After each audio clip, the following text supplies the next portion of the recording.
Venons-en à cette question. Les jours de Bachar al-Assad sont-ils comptés désormais? Les rebelles islamistes, vous l'avez dit, poursuivent leur offensive fulgurante pour renverser son régime, affaibli en grande partie par le retrait des forces de Poutine qu'il a redéployées en Ukraine. Les islamistes ont pris Alep en moins de 3 jours et viennent de conquérir la ville stratégique d'Hama. Les troupes d'HTC, ancienne branche d'Al-Qaïda, sont désormais aux portes de la ville de Homs. Les forces de Bachar al-Assad sont en grande difficulté, comme nous le racontent nos envoyés spéciaux Gwendoline de Bono et Pierre Humez à Raqqa, qui sont l'une des rares équipes au monde à être en Syrie. Les rebelles islamistes de HTS continuent leur progression fulgurante. Pour faire simple, il n'y a plus qu'un verrou avant Damas, la capitale syrienne. Et ce verrou, c'est la ville de Homs. Et les rebelles sont à ses portes. Selon nos informations, l'armée syrienne bombarde en ce moment même activement le nord de la ville de Homs, où sont positionnés ces rebelles. Alors, cette ville de Homs, en 2012, elle était considérée quasiment comme la capitale de la révolution syrienne. Donc, il faut savoir qu'une grande partie de la population de Homs est déjà acquise aux rebelles. Si les rebelles s'en emparaient, la côte pro-régime, le littoral pro-régime serait totalement coupé de Damas. Pour faire simple, on voit mal comment Bachar al-Assad pourrait survivre à une perte de la ville de Homs. Et par ailleurs, il faut avoir à l'esprit que les lignes bougent en fait partout en Syrie. Selon nos informations, les troupes du régime se seraient retirées de plusieurs positions dans la région de Raqqa où nous nous trouvons, mais également plus à l'est dans la région de Deir ez-Zor. Il semble que ces soldats du régime seraient en train de se replier pour rejoindre Damas. Alors, cette déroute du régime, elle suscite clairement une certaine euphorie auprès d'une grande partie de la population syrienne, auprès de ceux qui ont dû quitter leur maison voilà plus de 10 ans, auprès de ceux qui ont été enfermés dans les prisons du régime, auprès de ceux qui ont subi sa terreur. Et en Syrie, ça fait beaucoup de monde. Alors, à Raqqa, là où nous nous trouvons, vous voyez les gens le soir rivés devant les informations parce que cette avancée rebelle, ce qui est en train de se passer, cela suscite une espèce de mélange de sidération, de joie, mais aussi d'inquiétude. Ici, donc à Raqqa, nous sommes dans une zone qui est sous le contrôle des forces kurdes. C'est une zone qui représente environ aujourd'hui un tiers de la Syrie. Alors, les forces kurdes, vous vous en doutez, ce ne sont pas des grands fans ni des grands amis des islamistes d'HTS. Et pourtant, ils se parlent, il y a des canaux de communication. Il faut savoir que le leader de HTS, Abou Mohamed Al-Joulani, multiplie les déclarations qui disent qu'il faut protéger les minorités, que toutes les minorités kurdes, chrétiennes, alaouites ont leur place en Syrie. Et cela est accueilli très positivement ici. Hier, l'un des leaders kurdes les plus importants a même dit qu'il se disait prêt à dialoguer avec HTS pour construire le futur de la Syrie. Remontée de terrain extrêmement précieuse de la part de nos envoyés spéciaux Gwendoline de Bono et Pierre Humez à Raqqa, qui sont dans une zone extrêmement dangereuse, cernée par les islamistes. Vous allez nous en parler. Xavier Giacomoni, bonjour. Vous nous avez rejoint, éditorialiste international pour LCI. Accueillons également l'amiral Michel Olagaray. Bonjour. Ancien commandant de l'école navale, ancien directeur du Centre des hautes études militaires. Et Jeanne Berger, bonjour. Consultante en relations internationales, spécialiste de la Syrie et du volet humanitaire. Avant de vous entendre, il faut absolument que vous voyez, j'en perds mes mots, un document exceptionnel tourné par nos reporters en Syrie, à l'heure où les islamistes avancent, quasiment sans être inquiétés. Des réfugiés fuient donc les zones de combat et cherchent un endroit un peu plus sûr dans le nord-est du pays. Reportage exceptionnel signé Gwendoline de Bono et Pierre Humez. Le convoi arrive après une nuit à traverser le front. D'abord, des véhicules des soldats kurdes qui se retirent de la province d'Alep. Leur commandement s'est entendu avec les rebelles islamistes qui mènent l'offensive pour établir ce corridor sécurisé. Les civils l'empruntent aussi. Ils sont exténués. Alep n'est qu'à 1 heure de route, mais il leur en a fallu 10 pour arriver jusqu'ici. Depuis hier, on n'a pas dormi, ni mangé, ni bu. C'était un trajet si long. On était bloqués au milieu de nulle part, dans un endroit appelé Fafine. Et autour de nous, on entendait des combats, des tirs. Plus de 115 000 habitants ont déjà fui les zones de combat pour rejoindre le nord-est de la Syrie sous contrôle des forces kurdes. La majeure partie des déplacés est issue de la minorité kurde, apeurée par l'avancée de cette coalition islamiste. L'apparence de leurs combattants leur rappelle de mauvais souvenirs. Ils portent des patchs qui ressemblent à ceux de Daesh et de longues tuniques, comme eux. On avait peur de les regarder dans les yeux, alors on baissait nos têtes. Ironie de l'histoire, les familles qui fuient Alep et sa province sont accueillies ici, dans le stade de Raqqa, ancien centre de torture de l'État islamique. L'histoire est toutefois bien différente aujourd'hui. Abou Mohamed al-Joulani, le chef du mouvement islamiste qui contrôle Alep, est un ennemi déclaré de l'État islamique.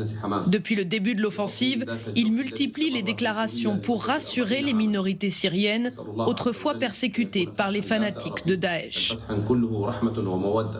Cela peut paraître surprenant, mais ces officiels kurdes lui laissent le bénéfice du doute. Pour l'instant, ce sont des déclarations, je ne sais pas. On verra ce qu'ils feront dans la pratique. Depuis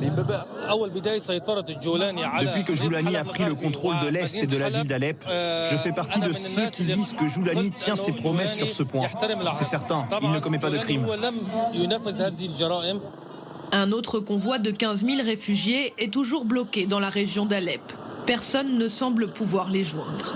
Avec le réveil du conflit, la Syrie renoue avec les jours d'incertitude. Document saisissant signé Gwendoline de Bono et Pierre Humez. Xavier, à la lumière de ce reportage exceptionnel, et on peut peut-être voir la carte de l'avancée des islamistes, est-ce que les islamistes peuvent renverser Bachar al-Assad ? Ils peuvent renverser Bachar al-Assad, d'autant plus qu'on ne voit pas de résistance particulière, d'une part des troupes gouvernementales, mais pas non plus ni des Russes, ni des Iraniens. En fait, personne ne semble, pour le moment, se porter au secours de Bachar al-Assad. Alors, quand on voit la carte, les choses sont relativement claires sur l'axe qui va de Alep, Hama, Homs jusqu'à Damas. Pour le moment, les rebelles islamistes, c'est pas facile de leur donner une dénomination, parce qu'effectivement, ça va des islamistes jusqu'aux djihadistes. Ce sont des anciens d'Al-Qaïda, faut pas l'oublier. Ce sont pas des anciens de l'État islamique dans cette rébellion-là, mais on a du mal à savoir où est-ce qu'ils en sont aujourd'hui. Pour le moment, il n'y aurait pas eu d'exaction contre les populations civiles. Je parle évidemment au conditionnel, mais il est encore difficile de savoir exactement qui ils sont et comment ils voient les choses sur le terrain par rapport aux autres communautés, par rapport aux Alaouites évidemment, qui sont la communauté de Bachar el-Assad, qui est au pouvoir actuellement en Syrie, mais par rapport aux chrétiens aussi. Alors, il y a aussi, ce qu'il n'y a pas sur la carte, c'est qu'il y a aussi eu une rébellion complètement au sud, tout proche de la frontière jordanienne, dans une ville qui est vraiment très symbolique de la révolution syrienne en 2011, c'est la ville de Deraa, où il y a eu un soulèvement. À l'époque, ça a commencé là. Et là aussi, visiblement, les rebelles, on va les appeler comme ça pour le moment, se seraient rendus maîtres d'une bonne partie de la ville. Alors, s'ils remontaient depuis le sud et depuis le nord, effectivement, il pourrait y avoir une conjonction de troupes autour de Damas. Après, Damas, c'est une très grosse ville, c'est pas une ville facile à prendre, oui. Et c'est aussi une ville où toutes les forces du régime se replient, parce que depuis complètement là, l'est du pays, vers l'Irak, vers les zones tenues vers les Kurdes, là où est Gwendoline en ce moment, la ville de Deir ez-Zor, par exemple, il semblerait que toute la garnison de l'armée régulière ait fait défection et se replie vers Damas. Donc il va y avoir un contingent de soldats gouvernementaux à Damas qui va être assez important. Comment se fait-il qu'on en soit arrivé là, amiral, à cette, alors si ce n'est déroute, grande difficulté des forces du régime de Bachar el-Assad? C'est comme une situation qu'on avait un peu oubliée. On était concentré sur le conflit en Ukraine et sur le Proche-Orient. Et là, on se rend compte que Bachar el-Assad ne tient pas du tout son pays et risque même de perdre le pouvoir. C'est un régime qui semble, je parle sous votre contrôle, madame, qui les connaissait mieux, qui semble s'écrouler de l'intérieur.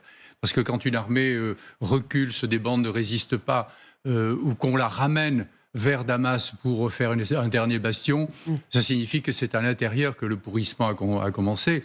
D'autant qu'une offensive comme celle qui est menée par ces forces islamistes est préparée depuis longtemps à l'avance. Ils ont même développé des actions civilo-militaires. C'est-à-dire qu'ils ont rétabli l'électricité, ils distribuent du pain, enfin de la nourriture. Donc ça, c'est pas quelque chose qui s'improvise. En plus, si vous le voyez, en descendant d'Idlib jusqu'à Homs il longe tout un territoire dans lequel sont stationnées des forces russes. L'attaquer Tartous. Rien. Aucune influence. Donc, si vous voulez, ce qui va y avoir de passionnant là-dedans, c'est le groupe d'Astana qui se réunit à Doha, parce que nous avons là les Iraniens qui sont affaiblis par le Hezbollah et puis leurs différends avec Israël, si on peut dire, les Russes qui sont englués en Ukraine, et la Turquie dont le rôle est un peu particulier. La Turquie soutient, semble-t-il, quelques parties de cette coalition STS. Donc, que vont-ils dire? Alors, bien sûr, il y a les 3 millions de réfugiés syriens en Turquie, ça pose un énorme problème. Donc, moi, je trouve que, de plus en plus, la Syrie ressemble à la Libye, à la puissance 10, c'est une libyanisation, et si Bachar el-Assad saute, eh bien, qui aura le pouvoir? Il va y avoir une mosaïque d'intérêts, sachant que, par exemple, quelque chose d'intéressant, les Kurdes sont plus ou moins soutenus par les Américains, oui, que certaines parties d'HTS sont soutenues par les Turcs, donc ça c'est encore la même partie, que la Russie soutient Bachar el-Assad et que l'Iran aussi soutient Bachar el-Assad. Nous avons là deux clans qui peut-être commencent à prendre forme, je dis bien peut-être, parce que oui, voilà, il faudra voir ce qui sort de Doha demain, ça sera passionnant. Vladimir Poutine soutient Bachar el-Assad, mais il n'a plus les moyens de soutenir militairement parce qu'il a redéployé toutes ses troupes sur le front en Ukraine. Jeanne Berger, vous qui êtes une spécialiste de la Syrie, comment vous voyez les choses? Est-ce que les islamistes sont bien placés pour renverser Bachar el-Assad? On ne peut pas, à ce jour, le dire. Et je pense que les 2 dernières années ont montré qu'avant de faire des prédictions, oui, il faut prendre du temps. Ceci dit, comme vous l'avez dit, c'est fort possible que ça se passe dans les prochains jours, ou en tout cas, ce à quoi on assiste, c'est vraiment une redéfinition tout simplement du jeu politique en Syrie. Vous l'avez bien dit, finalement, on voit ça comme une surprise. Ça n'est pas tant que ça. Le régime de Bachar el-Assad, il était aux abois, il tenait le pays grâce aux Russes, grâce aux Iraniens. Vu que les Russes et les Iraniens, finalement, ne peuvent plus ou ne veulent plus avoir ce soutien-là, ni le Hezbollah par ailleurs, finalement, on voit la réalité de ce qu'était le régime de Bachar el-Assad, c'est-à-dire un régime qui ne tient pas grand-chose de son pays, qui par ailleurs est un pays en faillite. Inflation, 90% de la population syrienne vit sous le seuil de pauvreté, 70% de la population syrienne dépend d'une aide humanitaire vitale, donc dépend de l'aide humanitaire pour survivre. Donc, si vous voulez, le pays, il était intenable. Ce qui va se passer par la suite, c'est un peu plus difficile à dire, pour 2 raisons. La première, c'est qu'il est difficile de prédire le comportement de Bachar el-Assad. Il a été souvent nommé à juste titre comme un boucher. Il n'a jamais lâché le pouvoir, alors même qu'il a mené à la destruction de son pays. Est-ce qu'il est prêt à abandonner le pouvoir? Est-ce qu'il est prêt à aller vers une transition? Ça, on ne le sait pas du tout, c'est difficile à prévoir. Et, on ne sait même pas où il est d'ailleurs. On ne sait même pas ce qui se passe. Là, on va être dans des heures et des jours extrêmement intéressants. On ne sait pas où il est, on ne sait pas ce qui se passe. On ne sait pas vraiment si finalement les forces gouvernementales sont prêtes à continuer à se battre, parce que, en fait, c'est la débandade aussi parce qu'elles sont démotivées. Et on ne sait pas vraiment qui va continuer à le soutenir. Une autre inconnue qu'il y a, c'est que, alors certes, Bachar el-Assad avait des ennemis au niveau international. Ceci dit, la plupart des pays n'ont pas forcément intérêt à ce qu'il tombe complètement, pour ce que vous évoquiez, qui est, ensuite, on ne sait pas ce qui se passe, et c'est une mosaïque de groupes très différents, avec des intérêts très différents. Donc, bon, la Turquie soutient effectivement les rebelles qui avancent vers Damas. Là, elle a annoncé son support. La Turquie n'a pas forcément intérêt non plus à ce que Bachar el-Assad tombe.